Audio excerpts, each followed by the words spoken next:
नमस्कार, मैं हूं आपके साथ अंकिता पाल। बुलेटिन की शुरुआत करते हैं हेडलाइंस के साथ। बीजेपी के कई समर्थकों ने थामा जेएमएम का दामन। पूर्व विधायक लुइस मरांडी ने छोड़ा बीजेपी का साथ। गणेश महली और कुणाल संडगी ने जेएमएम में हुए शामिल। नामांकन से पहले छिन्नमस्तिका मंदिर पहुंचे अमर बाउरी। मां छिन्नमस्तिका का पूजा अर्चना कर लिया आशीर्वाद। मां छिन्नमस्तिका ने मांगा जीत का आशीर्वाद। रांची विधानसभा क्षेत्र से सीपी सिंह को बीजेपी ने बनाया प्रत्याशी। पुराने कार्यकर्ता संदीप वर्मा हुए नाराज। संदीप वर्मा ने खरीदा नामांकन के लिए पर्चा। हजारीबाग उपायुक्त नैन्सी साहे ने हरी झंडी दिखाकर जागरूकता रथ का किया रवाना। स्वीप अभियान के तहत में कई गतिविधियों का आयोजन, मतदाताओं को किया गया जागरूक। बोकारो में पीसी कर उपायुक्त ने दी विधानसभा चुनाव संबंधी जानकारी। नामांकन की प्रक्रिया शुरू होने की दी जानकारी। 29 अक्टूबर तक जगह नामांकन। रुक करते हैं खबरों की तरफ। जमशेदपुर पश्चिम से कांग्रेस प्रत्याशी और मंत्री बन्ना गुप्ता से हमारे संवाददाता विकास सिन्हा ने सीधी बातचीत की है। इस दौरान मंत्री बन्ना गुप्ता ने सरयू राय पर जमकर हमला बोला है। उन्होंने कहा कि सरयू राय कभी बीजेपी तो कभी दूसरे दलों में पहुंचकर अपने आप को पार्टी का चाणक्य समझते हैं और यही वजह है कि धीरे धीरे उन पर से लोगों का विश्वास उठता चला गया है और आज एक भगौड़ा चेहरा के रूप में सामने आ रहे हैं। वे विकास के लिए भी बाधक हैं और इस दौरान उन्होंने क्या कुछ कहा है आपको भी सुनाते हैं। नमस्कार, साधना न्यूज में आप तमाम दर्शकों का स्वागत है। हमारे साथ आज हैं बन्ना गुप्ता। बता दें कि जमशेदपुर पश्चिमी से कांग्रेस के प्रत्याशी हैं और सीधा इनका मुकाबला जो माना जा रहा है कि सरयू राय से है। सरयू राय से इनका बहुत पुराना लगाव है। सरयू राय को कभी पटकनी ये देते हैं, कभी पटकनी वो देते हैं, लेकिन 2 बार पटकनी के बाद दोनों बार ये मंत्री रहे हैं और मंत्री बनने के बाद लगातार जो है अपने क्षेत्र में लोगों के बीच में रहे हैं और यही वजह है कि इस बार मतलब कह सकते हैं कि इस बार फिर से चुनाव के मैदान में है कांग्रेस के प्रत्याशी के रूप में। और हम सीधा सवाल करेंगे कि कितना इसको मानते हैं कि जैसे वैसे लोगों में एक चर्चा है कि सरयू राय बराबर दल बदलते हैं, क्षेत्र बदलते हैं, आपका क्या कहना है? नहीं, निश्चित तौर पर राजनीतिक का ये एक ऐसा भगोड़ा चेहरा है जो समय समय पर परिस्थितिजनक समझौता करता है। परिस्थितिजनक इनके बात विचार बदलते रहे हैं। कभी यही आदमी जो है भारतीय जनता पार्टी के लिए भस्मासुर बन जाता है, कभी यही आदमी भारतीय जनता पार्टी का जीवन रक्षक बनने का दावा करता है। जब लोकसभा का चुनाव हुआ तो भारतीय जनता पार्टी के प्रत्याशी डोलू महतो के खिलाफ में इन्होंने कमर कस के प्रचार किया। जब इनको चतरा में काली बाबू चुनाव लड़ रहे थे, भारतीय जनता पार्टी के उम्मीदवार थे, तो उनके विरुद्ध में पता नहीं इनके पेट में क्या दर्द हुआ, वहाँ भी चले गए उनको हराने के लिए। फिर यहाँ रघुवर जी को भी अपमानित किया, उनके भी बहुत लोगों को अपमानित किया, भाजपा के बहुत लोगों पर केस मुकदमा फौजदारी करा दिया। तो उतना तक भी बर्दाश्त नहीं हुआ तो छठी मैया लोक आस्था का महापर्व छठ को भी इन्होंने बंद करवा दिया सूर्य मंदिर में। तो ये तो मतलब गजब के इंसान है। समय समय पर ये रंग रूप सब बदल देते हैं और ये इनको लेकर भारतीय जनता पार्टी के लोगों में काफ़ी आक्रोश है। मैं तो लोकसभा ये चुनाव है, लोकतंत्र का पर्व है, मैं तो अपनी पार्टी से लड़ूंगा। मेरे विरुद्ध में कोई ना कोई बीजेपी का नेता कार्यकर्ता लड़ेगा, निश्चित है, ये लोकतंत्र है। लेकिन इनका जो ये चुनाव में एनडीए के प्रत्याशी बने हैं तो ये विशुद्ध रूप से भारतीय जनता पार्टी के लोगों को ब्लैकमेलिंग करके दबाव डाल के ना उनके चाहते हुए जोर जबरन ये प्रत्याशी बने हैं। चूँकि आज केंद्र की सरकार नीतीश कुमार के बैसाखी पे टिकी है, इसलिए इनको जो है मजबूरीवश भारतीय जनता पार्टी ने इनको समर्थन दिया है।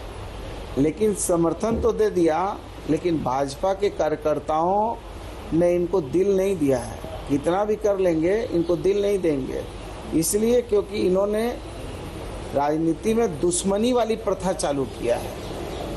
राजनीति में एक दूसरे के साथ विरोध होता है और राजनीति में एक दूसरे के साथ विरोध होना स्वस्थ लोकतंत्र की पहचान है। लेकिन ये इनका विरोध वैसा नहीं है। इनका विरोध है अपमानित करना, प्रताड़ित करना, झूठा मुकदमा फंसा देना, किसी के पीछे लग जाना, किसी का पॉजिटिव काम को नेगेटिव कर देना। तो ये जो है ये नेगेटिव अप्रोच वाले लोग हैं, और नेगेटिव अप्रोच जब जब होती है तब तब समाज में विकृत मानसिकता वाले लोगों को समाज पसंद नहीं करता। सवाल है बाकी बन्ना जी की, सवाल ये उठता है कि ये जब भी भाषण दिए पिछले जितने भी मंचों से, तो उन्होंने कहा कि मैं इस बार का चुनाव खासकर आपका नाम लेकर के कि उस क्षेत्र से लड़ूंगा, उनको हराने का काम करूंगा। कल तक यही कह रहे थे, वो फॉलो अप में कह रहे थे कि मेरी तो इच्छा है कि मैं जमशेदपुर पूरब से लड़ूं, क्योंकि थोड़ा वहाँ मुझे जीतने में आसानी होगी। पश्चिम थोड़ा कठिन है मेरे लिए, वहाँ जीतने में मुझे कठिनाई होगी। और ये भी कह रहे थे कि पूरब की महिलाएं रो रही हैं, बहुत दुखी हैं। तो मुझे लगता है कि इनके हिसाब से पूरब नहीं हो गया, अमेरिका जापान हो गया, कि पूरब से आदमी जो है कदमा सुनारी नहीं आने पाएगा। मतलब ऐसा नैरेटिव बनाते हैं कि लग रहा है कि ये बहुत बड़े मठाधीश हैं, और बाद बाकी जितना लोग है वो सब चोर बेईमान भ्रष्टाचारी लोग हैं। इसलिए देखिए, ये तो जनता इनको सबक सिखाएगी। जनता पूछेगी कि आपको बन्ना गुप्ता से विरोध था तो आप जमशेदपुर के फ्लाईओवर का क्यों विरोध कर रहे थे, क्यों कह रहे थे कि ये बन्ना गुप्ता हठधर्मिता करके पैसे की बर्बादी कर रहे हैं, फ्लाईओवर की ज़रूरत नहीं है मानगो में, ये झूठ मूठ का फ्लाईओवर बना रहे हैं। तो ये सब जनता पूछेगी। जनता पूछेगी कि आप स्वर्ण रेखा नदी को पर्यटक स्थल बनाने में क्यों रोक लगा रहे थे, क्यों एनजीटी के पास वो बार बार जा रहे थे, कंप्लेंट कर रहे थे। ये पूछेंगे लोग, ये पूछेंगे कि बार बार आप जो है डेवलपमेंट के मुद्दे पर आप क्यों छेड़ते हैं, आप खुद डेवलपमेंट करते नहीं हैं, दूसरे को डेवलपमेंट करते हुए आदमी को रोकना क्यों चाहते हैं। तो ये सब सवाल हैं, इनके जवाब इनको देने होंगे जनता के बीच में। बन्ना गुप्ता पर कैसे भरोसा करेगी, आखिर क्यों विश्वास करेगी, आखिर बन्ना गुप्ता का कार्यशैली कैसा रहा जो भरोसा करेगी? देखिए, मैं मुँह मियाँ मिठू नहीं हूँ। अब बन्ना गुप्ता पे भरोसा क्यों करेगी तो जनता से आपको पूछना चाहिए। मैं कि इस पर क्या जवाब दूंगा। मैंने तो अभी तो मैं एग्ज़ाम में परीक्षार्थी हूँ, तो परीक्षार्थी कैसे बताएगा कि जो है कि एग्जामिनर जो है आप पर क्यों विश्वास करके आपको नंबर देगा। ये तो जनता है, मालिक है, वो बताएगी।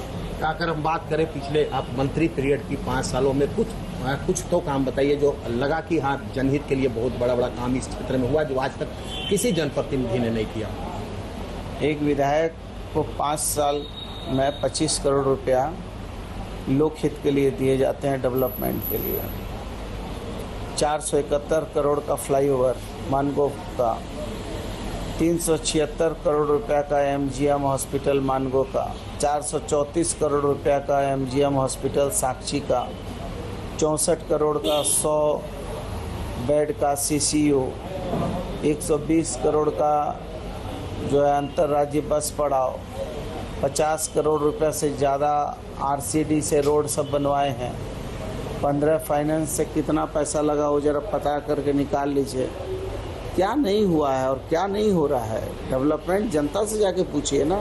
सरकार लगातार विपक्ष आवाज उठाते रही है कि झारखंड सरकार ने जिन मुद्दों को लेकर के सत्ता में आई उन तमाम मुद्दों पर खरा नहीं उतरी, ये कहना है बीजेपी का, विपक्ष पार्टी। क्या कहेंगे आप? नहीं, विपक्ष के लोग बड़ा अच्छा सही बात कर रहे हैं। वो लोग बड़े वादा के पक्के लोग हैं। उन्होंने 2 करोड़ लोगों को रोजगार देने का वादा किया था, 10 साल शासन किया है, 20 करोड़ लोगों को लगता है रोजगार मिल चुका है। सबके जो है खाते खुलवाए गए थे, कहा था 15 लाख रुपया आएंगे, मुझे लगता है आपके भी खाते में 15 लाख आ गए होंगे। उन्होंने कहा था कि नोटबंदी होगी, नोटबंदी से जो है भ्रष्टाचार मिट जाएगा, काला धन खत्म हो जाएगा, शायद हो चुका होगा। उन्होंने कहा था कि बहुत हुआ नारी पर अत्याचार, अबरी मोदी सरकार, कुलदीप सेंगर भी शायद दूसरे पार्टी का विधायक होगा जो ऐसा अत्याचार किया था। चिन्मानंद स्वामी भी लग रहा कोई दूसरा पार्टी का था। रात को मध्य रात को एक दलित की बेटी को ले जाकर बिना उसके माँ बाप के अंत्येष्टि जोर जबरन कर देने वाली पार्टी कौन है वो भी ज़रा पता कर लीजिए। और बोला था कि 100 दिन में स्विस बैंक से काला धन आएगा, वो भी शायद आ चुका होगा। बोला था कि हिंदुस्तान जो है गौ माता को जो है गौ वंश के लिए गौ माता को नहीं मारा जाएगा। हर बार जब गए तो गुड़ और हरा घास लेके गए खिलाने के लिए, लेकिन जब ये लोग सत्ता में नहीं थे और कांग्रेस पार्टी थी तब तीसरे नंबर पर बीफ के नाम पर तीसरे नंबर पर देश था। लेकिन जब आदरणीय भाजपा की सरकार आ गई तो हिंदुस्तान गौ मांस मतलब बीफ में विश्व विजेता बन गया। 60,000 करोड़ रुपया रेवेन्यू जनरेट हो रहा है। 2 करोड़ रुपया इलेक्ट्रल बॉन्ड के नाम पर बीफ कंपनी से ले लिया गया। संगीत सोम भाजपा के विधायक बीफ कंपनी के डायरेक्टर हैं, पता है आपको? जरा पता तो कर लीजिए सब चीज़। कितना किस्सा कहानी बताएं आपको। एक सवाल, अंतिम सवाल, क्या कहेंगे अपने विधानसभा क्षेत्रवासियों को, और जो जिस तरह से लगातार बातें आ रही है विपक्ष हमलावर है, उस पर क्या कहेंगे? कोई विपक्ष हमलावर नहीं है। यहाँ की जनता बहुत संवेदनशील है और यहाँ की जनता मुझे नेता नहीं मानती है। यहाँ की जनता मुझे बेटा और सेवक मानती है और ये जानती है कि बन्ना गुप्ता सीधा सरल सहज मिलने वाला आदमी है और हर आदमी का दुख सुख का जुड़ा हुआ आदमी है। इसलिए हमको कहीं कोई इब्बट नहीं है और विपक्ष को तो कुछ कहना होगा, कुछ तो लोग कहेंगे, लोगों का काम है कहना। अब यदि वो नहीं कहेंगे तो क्या चाहते हैं? उनका दुकानदारी बंद हो जाए? हम तो नहीं चाहते हैं दुकानदारी बंद हो। अभी तो उनके बहुत सारे नेता हैं।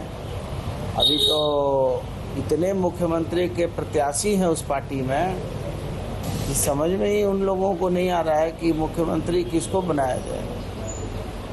चंपाइदा मुख्यमंत्री का कैंडिडेट, बाबूलाल जी मुख्यमंत्री का कैंडिडेट, आदरणीय मुंडा जी भी मुख्यमंत्री के कैंडिडेट, अभी हमारा मधु कोड़ा जी पहले भ्रष्टाचारी था जब हम लोग के साथ था, अब वो भाजपा में चले गया तो सदाचारी हो गया, तो वो भी कैंडिडेट होगा।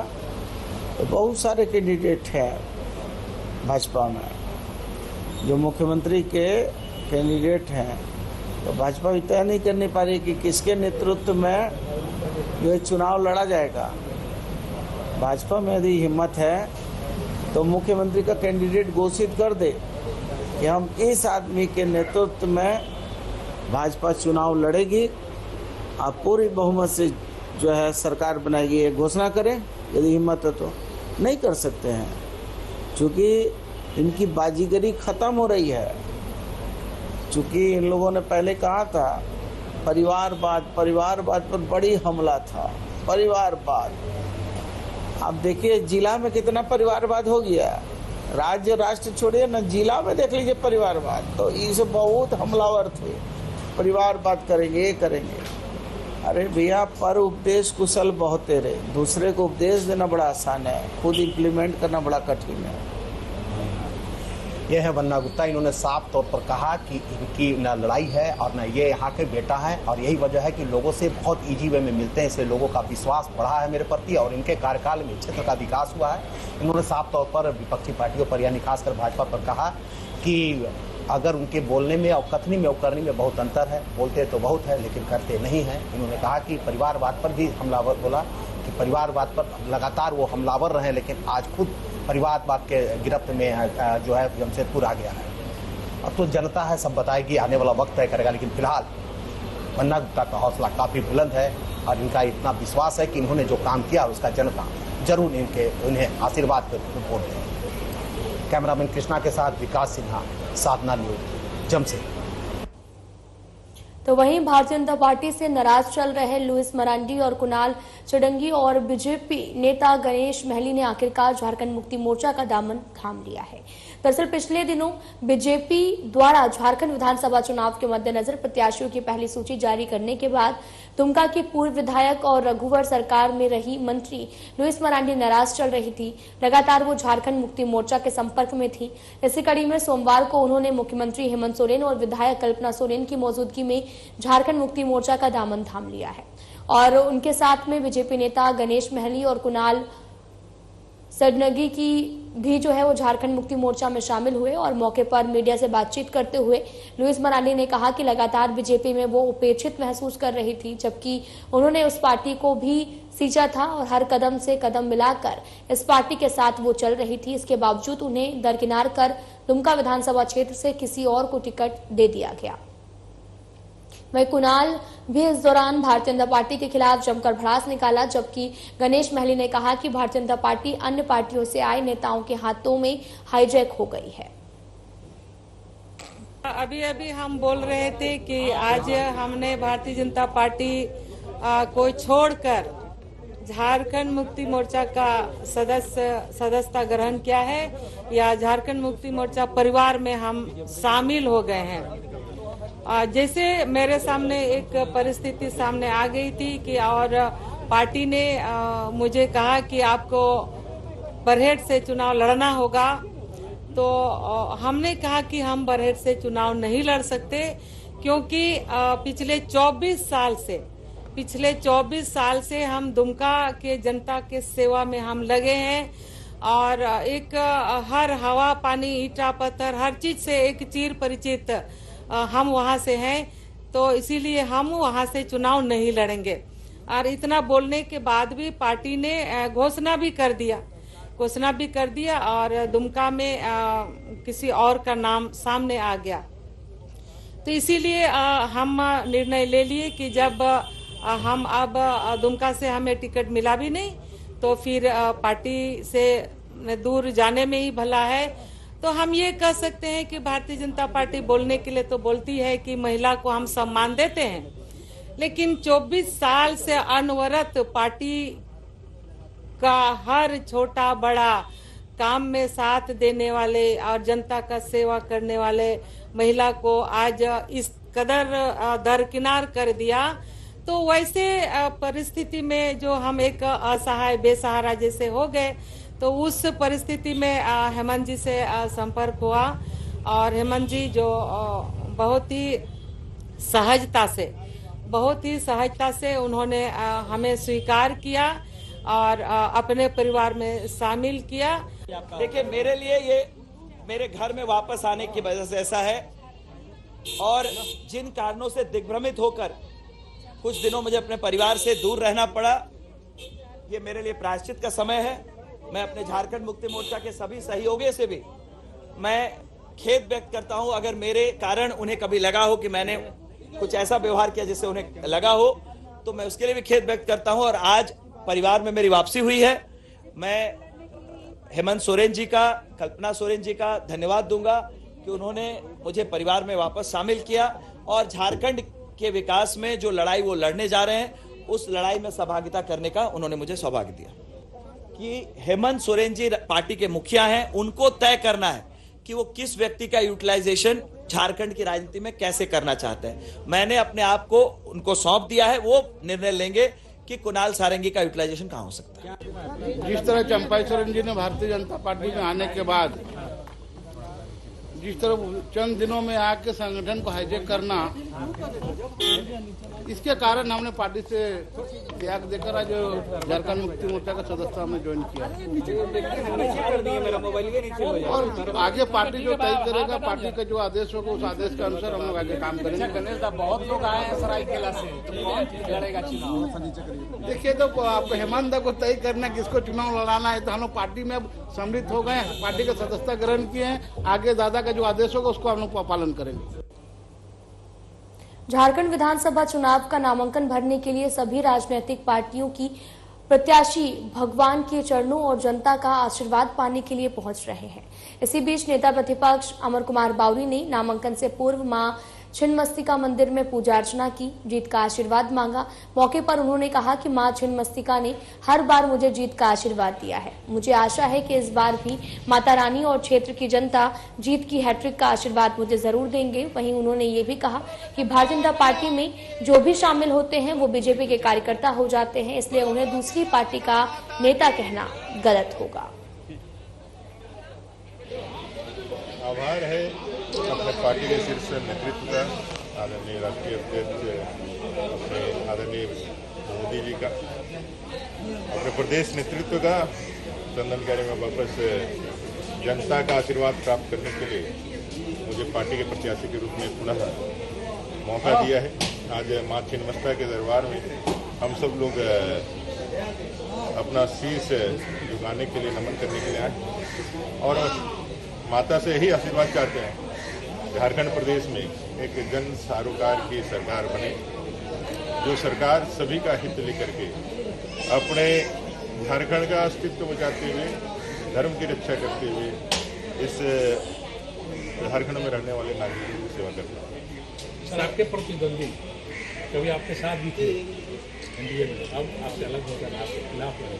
चुनाव में प्रतिद्वंदी होता है, कोई साथ या कोई आगे या पीछे नहीं होता है। प्रतिद्वंदी है, जनता का आशीर्वाद जिसको मिलेगा वो 2024 में पुनः चंदनकारी का नेतृत्व करेगा और मुझे पूरा भरोसा है कि चंदनकारी की जनता हैट्रिक लगाने का मौका मिलेगा। सर, भाजपा के लिस्ट में 65 लोगों में 35 लोगों का नामांकन वैसे टिकट दिया गया है, जो कि दल बदल के आए हैं, क्या कहें? आप लोगों का ये प्रश्न पूरी तरह खारिज करने के लिए है, क्योंकि जो भी है वो भारतीय जनता पार्टी के हैं और भारतीय जनता पार्टी के कार्यकर्ताओं को ही टिकट मिलेगा।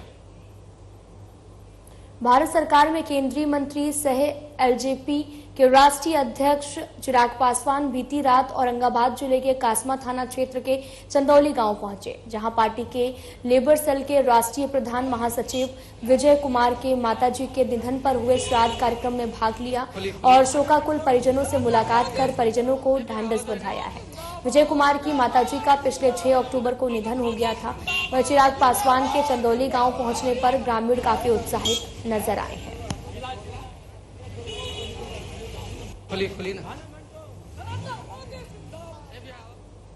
बीजेपी के पुराने कार्यकर्ता संदीप वर्मा ने रांची विधानसभा नामांकन के लिए पर्चा खरीदा लिया है और साथ ही आपको बताते चलें कि रांची विधानसभा क्षेत्र से बीजेपी ने सीपी सिंह को प्रत्याशी बनाया है, जिसमें संदीप वर्मा काफी नाराज हैं। वर्मा ने रांची विधानसभा सीट से किसी भी हाल में चुनाव लड़ने का मन बना लिया है। संदीप वर्मा ने बीजेपी का परिवारवाद की राजनीति करने का आरोप लगाया है। रांची की जनता जो है वो परिवर्तन चाहती है और 28 वर्षों तक रांची विधानसभा का जो आदरणीय सीपी सिंह जी ने नेतृत्व किया, यहाँ के विधायक हैं। पिछले बार भी जो है यहाँ के लोगों के मन में परिवर्तन का भाव था और मुझे लगता है कि अब परिवर्तन का समय है।